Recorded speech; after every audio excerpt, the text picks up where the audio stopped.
Hi, and today we'll be looking at the Elementor Pack plugin that is used to design your WordPress website.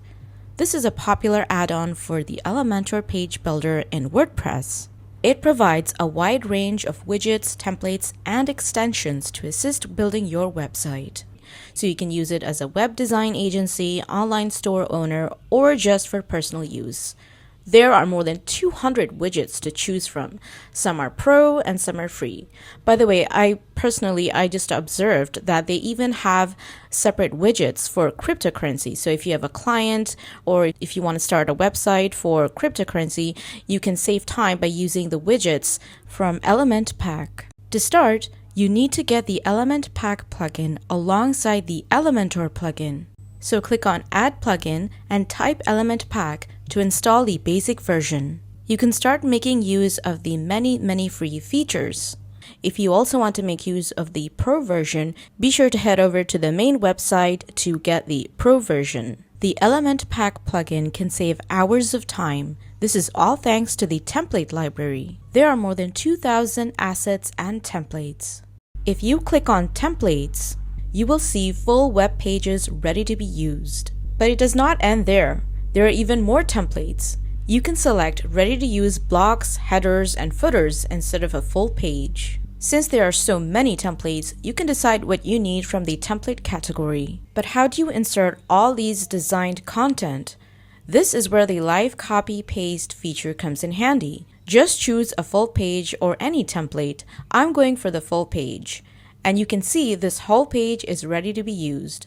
Now look for the Live Copy button on the right side of the design and click on it. Then head back to your site and paste it into your WordPress site.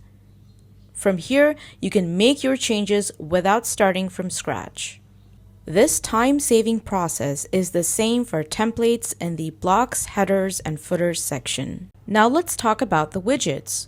You will find all your widgets in the main website. Just like before, choose a widget and then you can live copy-paste the widgets to your website and then start editing from there. You can also find these widgets in the Elementor editor. Just type the widget name and drag it to your page. And just like before, start editing from there. You can use these widgets in many cases. A news website can include an audio player widget for users who prefer listening over reading. Online news tend to display updated news, so in this case, you can also consider the news ticker widget for real-time updates. The post list widget can help with organizing your news articles. For an e-commerce website, you can use the portfolio gallery to showcase your products using high-quality images with the right title. If you're selling an online service, the price table widget can come in handy. You don't have to strictly use the widgets. You can use them creatively. Remember the cryptocurrency widgets? Well, you can actually use the visuals related to finance, such as the stock market. Just live copy the widget visuals, then head over to your WordPress page editor and paste the visuals, and then just edit according to your liking. And that's it for our Elementor Pack plugin. Be sure to subscribe, comment, and follow for more similar videos.